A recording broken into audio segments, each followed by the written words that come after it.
Vamos a ir esta noche a Primera de Pedro, capítulo 2, versículos 1 al 3. Primera de Pedro, capítulo 2, versículos 1 al 3 esta noche.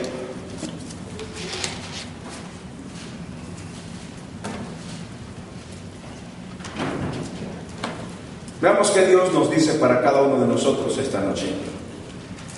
Primera de Pedro, capítulo 2, versículos 1 hasta el versículo 3.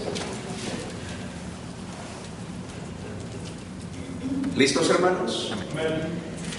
Muy bien, leamos juntos estos tres versículos en voz alta. Vamos a leerlo, estos tres versículos a la cuenta de 3. 1, 2, 3. Desechando pues toda malicia, todo engaño, hipocresía, envidias y todas las detracciones, desead como niños recién nacidos la leche espiritual no adulterada, para que por ella crezcáis para salvación, si es que habéis gustado la benignidad del Señor. Una vez más, desechando pues toda malicia, todo engaño, hipocresía, envidias y todas las detracciones, desead como niños recién nacidos la leche espiritual no adulterada, para que por ella crezcáis para salvación, si es que habéis gustado la benignidad del Señor. Vamos a orar. Padre, esta noche queremos una vez más darte las gracias por la bendición de abrir tu palabra, de tener la Biblia, de poder leerla, de poder compartirla. Y te suplicamos, Señor, que cada uno de nosotros pueda entender, Señor, que tú quieres hablar a nuestras vidas y quieres darnos, Señor, lo mejor de tu palabra, para que cada uno de nosotros pueda hacer tu perfecta voluntad.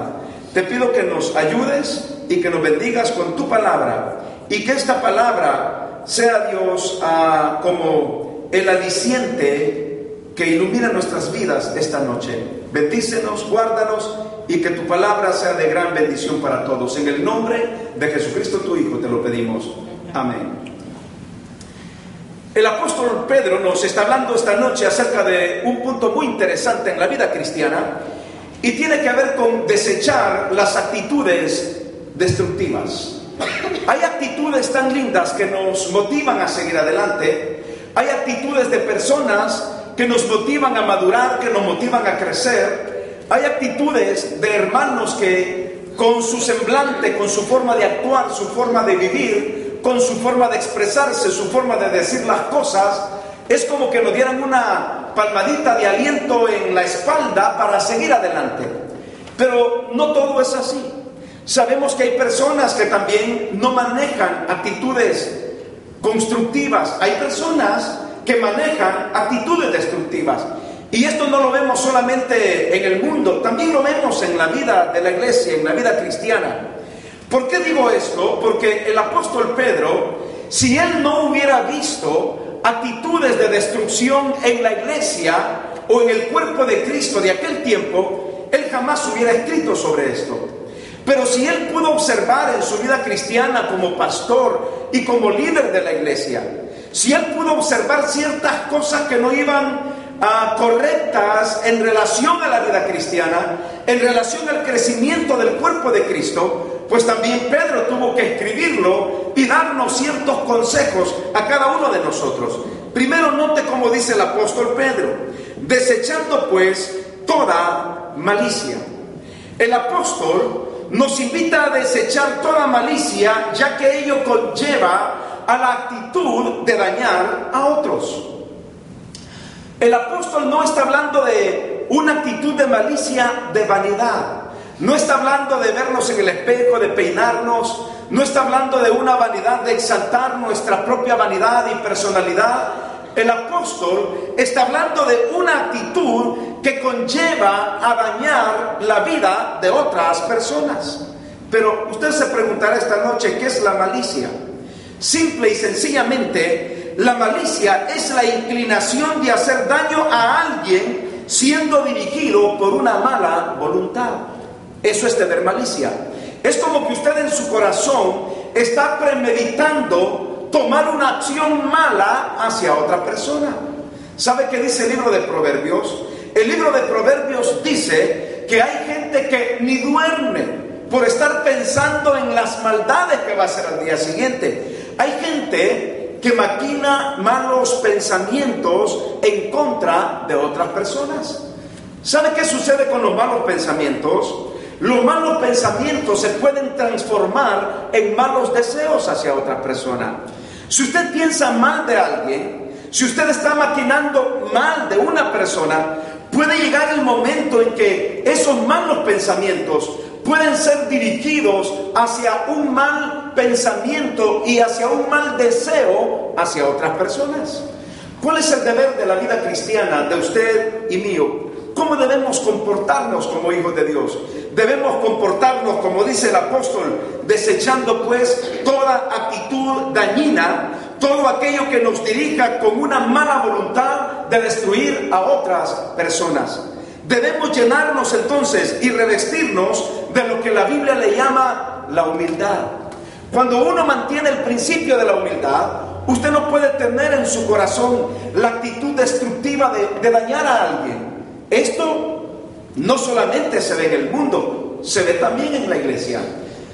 ¿Cuántos ministerios, cuántas iglesias se destruyen, cuántas vidas, cuántas familias se destruyen por malas actitudes destructivas de otras personas? Por malos comentarios, por imaginaciones, por gente que crea su propia historia, por gente que escuchó algo pero le aumentó a lo que escuchó y ya no va con una actitud saludable de ayudar a la persona, sino con una actitud, como hemos dicho, con una actitud de malicia, que es la inclinación de hacer daño a alguien siendo dirigido por una mala voluntad. La malicia y el amor fraternal no pueden convivir juntos. Y yo pregunto esta noche, ¿a qué nos ha llamado Dios? Nos ha llamado a convivir en amor fraternal los unos para con los otros. ¿No le parece a usted que es lindo cuando una iglesia se ama? ¿No le parece que es lindo cuando una familia se ama? Cuando el padre ama a los hijos, cuando los hijos aman al padre, cuando el esposo ama a la esposa ama al esposo, cuando como familia nos amamos, como cuando iglesia nos amamos.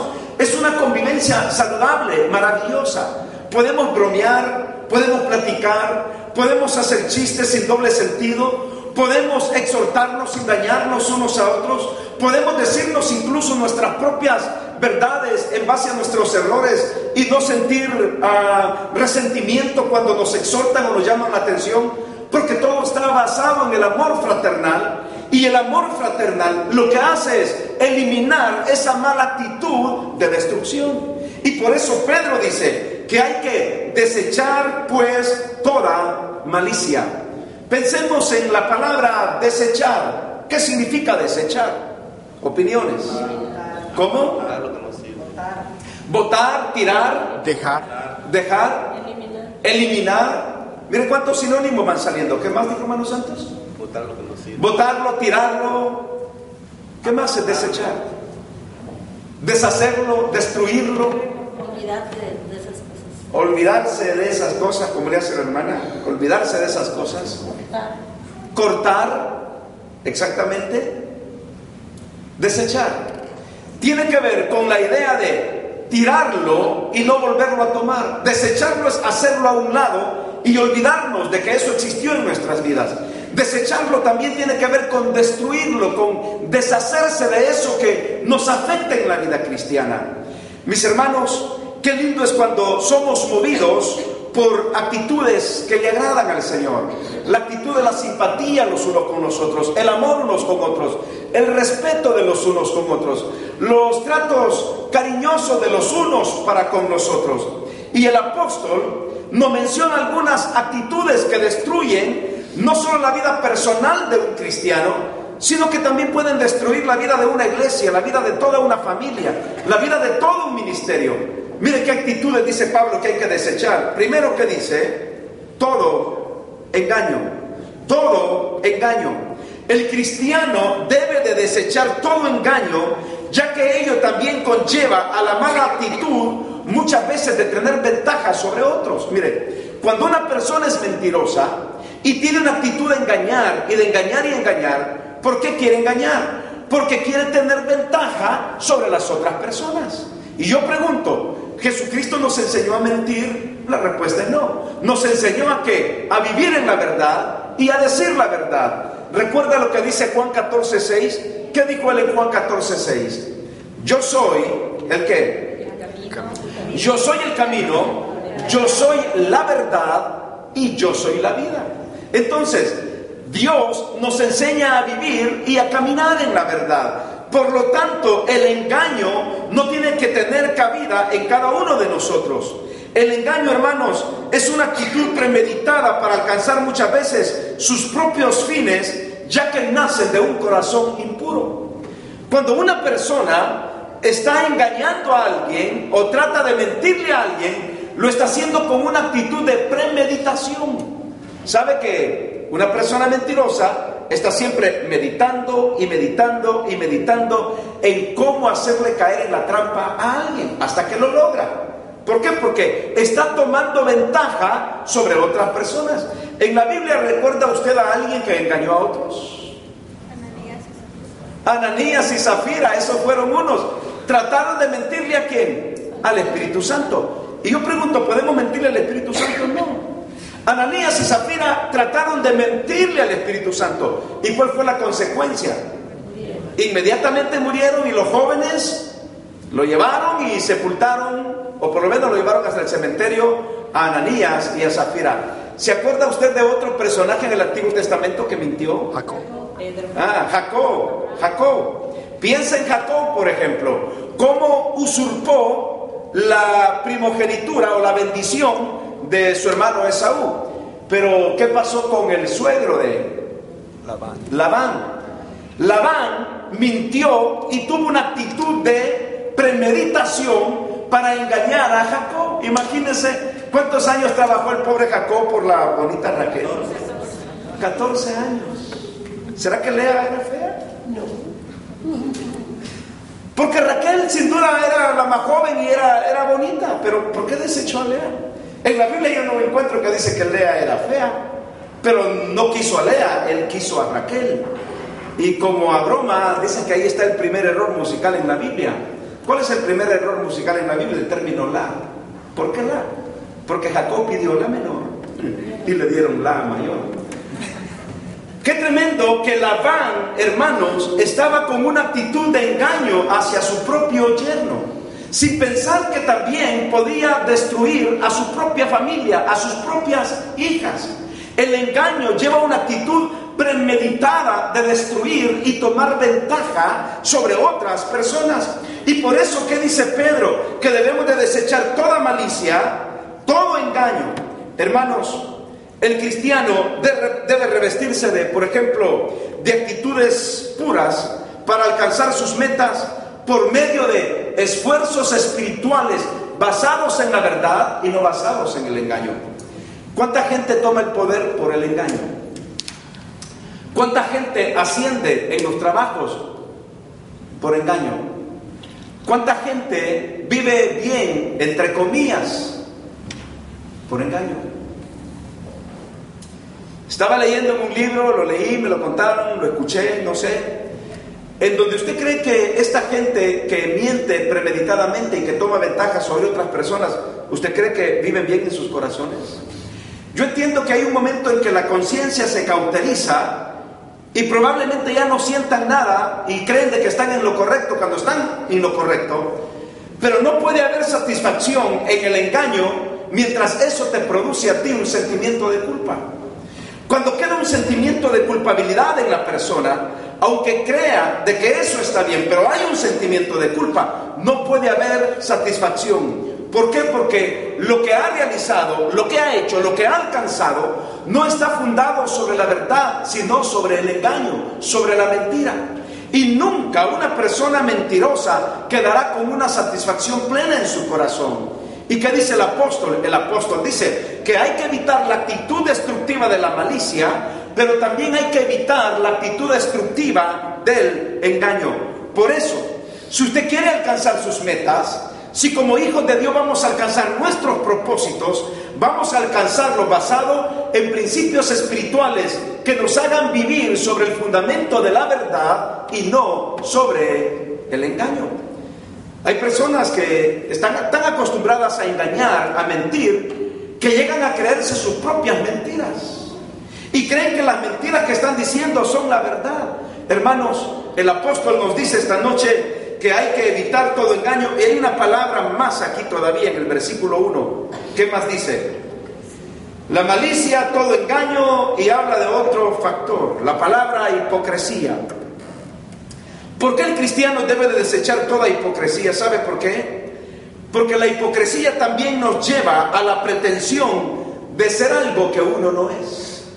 Es decir, es doblar nuestra personalidad, es tener dos rostros. Es decir, que presentamos un rostro amable, sincero, pero cuando damos la espalda, se nos sale el otro rostro, la otra personalidad. La hipocresía tiene que ver con una manifestación de falsos sentimientos en donde se ocultan malos deseos o intenciones hacia otras personas. No sé si está captando la idea, pero una persona hipócrita te puede abrazar, pero con ese abrazo hay falsos sentimientos, no hay verdades en su corazón. ¿Cuántas veces usted puede sentir un abrazo falso, un apretón de mano falso, una mirada falsa, una sonrisa falsa? ¿Usted puede detectar cuando una sonrisa es falsa? ¿Cómo detectaría usted una sonrisa falsa? Ya la hermana Saraí le acabo de decir. Haga la suya. ¿Qué más podría ser una sonrisa falsa? Miren, en el mundo nosotros podríamos haber sido fingidores, pero en Cristo tenemos que ser personas de una sola cara, de un solo rostro. Porque el Señor nos enseñó a vivir en la verdad. Porque el Señor nos enseñó a vivir en el amor. Y cuando un cristiano vive con sentimientos puros hacia otra persona, créame que esa relación es bendecida. Pero cuando hay sentimientos, falsos sentimientos en donde se ocultan malos deseos o intenciones malas hacia otros, eso es mostrar otra cara. Es meternos en el personaje de otra persona que no somos nosotros. Cuando usted le va a dar un abrazo a alguien, dele un abrazo sincero, no un abrazo fingido. Ahora, hay personas que junto con el saludo, quizás te pueden saludar muy bien, pero esconden, como dice la definición de la hipocresía, porque la definición que yo tengo de la hipocresía es la manifestación de los sentimientos, de falsos sentimientos, en donde se ocultan malos deseos o intenciones hacia otros. Oh, hermano, cuánto lo amo, pero por dentro ojalá se muriera este día. Oh, hermano, qué lindo mensaje nos dio hoy, pero por dentro quizás me estará diciendo, ¿para qué predicó sobre eso? O que Dios le corte la lengua y que no predique el próximo domingo. Qué terrible sería. Malos deseos. Hay un abrazo, pero a la misma vez en su corazón está el deseo de que esta persona no vuelva a predicar más, o no vuelva a dirigirme más la palabra. Entonces, el apóstol nos dice que debemos desechar toda hipocresía. ¿Sabe qué fue lo que Cristo condenó en el Nuevo Testamento? Cristo condenó la actitud legalista e hipócrita de los religiosos de esa época. ¿Quién era el grupo oficial de los religiosos en el Nuevo Testamento? Los fariseos. Los fariseos eran un grupo de personas que, según ellos, querían vivir todo basado bajo el principio de la letra de la ley, y que nadie debería de faltar a un principio de la letra de la ley, y todo tenía que hacerse tan ceremonioso que no debería de faltar ni una letra en todo el abecedario de la ley. Cuando una persona, por ejemplo, fíjese bien cómo eran los fariseos, cuando una persona fallaba en algo, ¿quiénes estaban ahí para condenar y acusar? Los fariseos. Yo pregunto esta noche, ¿estaba el Señor Jesucristo ahí para condenar, señalar y condenar a la persona? Usted nunca va a ver al Señor Jesucristo condenando o rechazando a alguien porque falló, todo lo contrario. ¿Recuerda usted cuando le falló el apóstol Pedro? Y dice la Biblia que el apóstol Pedro le falló, y cuando Cristo estaba siendo vituperado y bofeteado, el apóstol Pedro estaba de lejos, y dice la Biblia que Jesús le miró y le amó. No fue una mirada de condenación, de rechazo. No fue una mirada de, ay Pedro, me dijiste que estabas dispuesto hasta a morir por mí y mira lo que hiciste. el gallo cantó 3 veces, no había cantado cuando ya me estabas negando. No, fue una mirada de misericordia, de compasión, de amor. Y yo creo que el apóstol Pedro jamás olvidó la mirada del Señor Jesús. Imagínense si Jesucristo lo mirara. Bueno, ¿usted comete errores? ¿Quién está libre de errores? Ninguno de nosotros. Todos estamos expuestos a cometer todos los días errores en nuestra vida. Pero cuando usted comete un error, usted va a diferenciar quién es la persona que lo ama por una mirada, con una actitud de mirada compasiva, llena de amor, o una mirada de condenación y desprecio. Cuando usted cae en un error, usted muchas veces se da cuenta de quiénes son sus verdaderos hermanos en Cristo, sus verdaderos amigos. Porque el Señor Jesucristo, cuando Pedro le falló, en lugar de rechazarlo, dice la Biblia que le amó, le miró y le amó. Y esa mirada de compasión, esa mirada de amor, yo creo que cambió la vida del apóstol Pedro. Una mirada de amor. Mira, hermano, una mirada, una palabra puede hacer una gran diferencia en la vida de cualquier persona. Un gesto, una actitud, una palmadita en la espalda, un apretón de manos, o simplemente una palabra de bendición puede hacer una gran diferencia. El problema con los fariseos religiosos es que ellos todos querían hacerlo bajo la ley, la ley, la ley, la ley, la ley. Miren, siempre he explicado esto. ¿Por qué ellos no adulteraban? ¿Por qué no cometían adulterio los fariseos? Y recuerden que Jesucristo siempre fue más allá de la ley. El Señor Jesucristo siempre decía: en la ley de Moisés está escrito, no cometerás adulterio. Mas yo os digo que si alguno de vosotros mira a una mujer para codiciarle en su corazón, ya adulteró en su corazón. Los estándares de Dios fueron aún más allá de la ley. Pero, ¿por qué ellos no adulteraban? ¿Sabe por qué no adulteraban? Porque la ley decía, no cometerás adulterio. Pero Jesucristo los confrontó diciéndoles: mas yo os digo que si ustedes miran a una mujer pasar al frente y la desean y la codician en su corazón, no tienen que llegar necesariamente al acto sexual del adulterio para cometer el acto de adulterio, sino que con solo la mirada y el pensamiento ustedes ya adulteraron en su corazón. Entonces, no adulteraban porque la ley decía no cometerás adulterio, pero cuando veían a otras mujeres en su corazón, hacían tantas cosas con su mente, y el Señor Jesucristo los confronta, porque se iban por la letra de la ley y no por el espíritu de la ley, y eso los convertía en religiosos hipócritas. Y a ningún grupo el Señor Jesucristo, fíjese bien, ni a los borrachos, ni a las prostitutas, ni a los ladrones, ni a los homosexuales, ni a un grupo de ellos los trató tan mal como trató a los religiosos de aquella época, diciéndoles: fariseos hipócritas, sepulcros blanqueados, fariseos hipócritas que coláis el mosquito pero os tragáis el camello, fariseos hipócritas que imponen cargas que ni ustedes mismos pueden llevar. ¿Por qué? Porque había una actitud de hipocresía en sus corazones. Y hoy en día yo puedo ver también una actitud en ciertas personas, en todo el mundo, aún en nuestras iglesias cristianas, una actitud tan legalista, una actitud religiosa que no promueve la actitud de la honestidad y la sinceridad. Por eso, mis hermanos, el apóstol nos está diciendo esta noche de que debemos de dejar la pretensión de ser lo que no somos. Somos hijos del Señor y debemos amarnos y querernos los unos a los otros. Y por último, dice Pablo, no solamente hipocresía, sino también, ¿qué dice el apóstol? Toda envidia. El cristiano debe de desechar toda envidia, ya que la envidia destruye la vida moral y espiritual del cristiano. La envidia. ¿Sabe que la envidia indica el descontento y el desprecio hacia la prosperidad y el éxito de otras personas? Cuando una persona tiene envidia, es una persona que está descontenta, que desprecia el éxito de otras personas, pero que a la misma vez quisiera tener lo que las otras personas tienen, pero tiene malos deseos, pero no está satisfecho, pero no está contento. Dice la Biblia que la envidia es como carcoma de los huesos, que destruye la vida de una persona. El libro de Proverbios dice: ¿y quién podrá mantenerse en pie ante la envidia? Quiere decir que las personas envidiosas estarán ahí como siempre para desearte lo malo cuando tú estás creciendo. Si usted tiene un auto nuevo y se le acerca una persona envidiosa, ¿sabe qué va a decir la persona envidiosa? ¿Ah? ¿Y cómo tuviste este auto?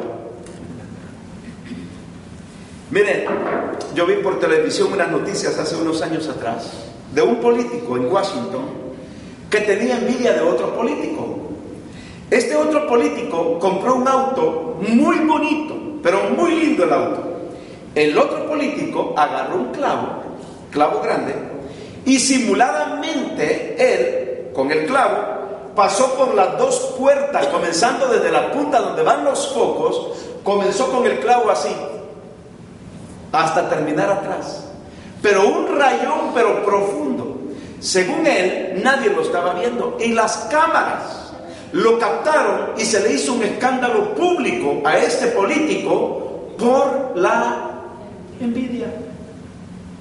Yo he visto, por ejemplo, cómo personas, cuando ven la prosperidad de otros, en lugar de felicitarlo, en lugar de darle un abrazo y decirle: hermano, gracias a Dios por la bendición que Él te dio, gracias a Dios porque Él te bendijo, ni siquiera lo saludan.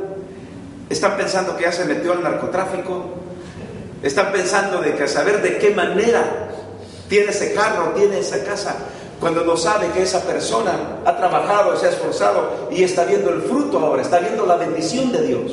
O en los trabajos, por ejemplo, ¿cuánta gente por envidia habla mal de otros? ¿Cuánta gente por envidia trata de desbarrancar a otros? Eso se ve tanto en la política, hermano. Esos políticos son tremendos. Y cómo hay envidia en sus corazones. Pero no así en la vida cristiana. Por eso el apóstol dice que debemos de evitar toda envidia. ¿Sabe por qué? Y voy terminando.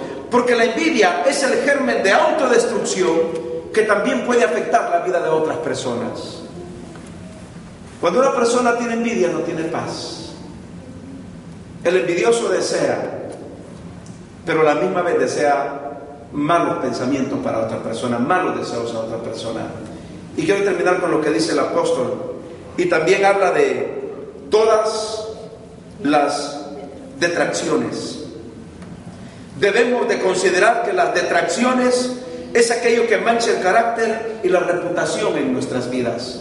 Un cristiano debe vivir en la humildad del Señor, en el amor del Señor. Por eso el apóstol hace un desafío tremendo en el versículo 2. En lugar de todas estas cosas, primero hay que desechar la malicia, engaño, hipocresía, detracciones, envidia, y abrazar ¿qué? Lo que dice el versículo 2. En lugar de todo eso, hay que desear como niños recién nacidos la leche espiritual no adulterada. ¿Para qué? Para que por ella crezcáis para salvación. Tenemos una salvación hermosa que Dios nos ha dado. Una salvación tan linda. Hermanos, debemos valorar nuestra salvación. Debemos cuidar nuestra salvación. Debemos crecer en nuestra salvación. Debemos de darle valor a eso que Cristo hizo por nosotros. Y por eso dice el apóstol que debemos de desear como niños recién nacidos la leche espiritual. Mire, un recién nacido, cuando tuvimos a Jocelyn nosotros, como la niña cuando nació pesó, ¿cuánto pesó? 1 libra, no, 3 libras 4 onzas. Eso pesó Jocelyn cuando nació, 3 libras. Hoy véala, bien gordita, bien fornidita, bien bonita. Pero eso pesó, 3 libras 4 onzas.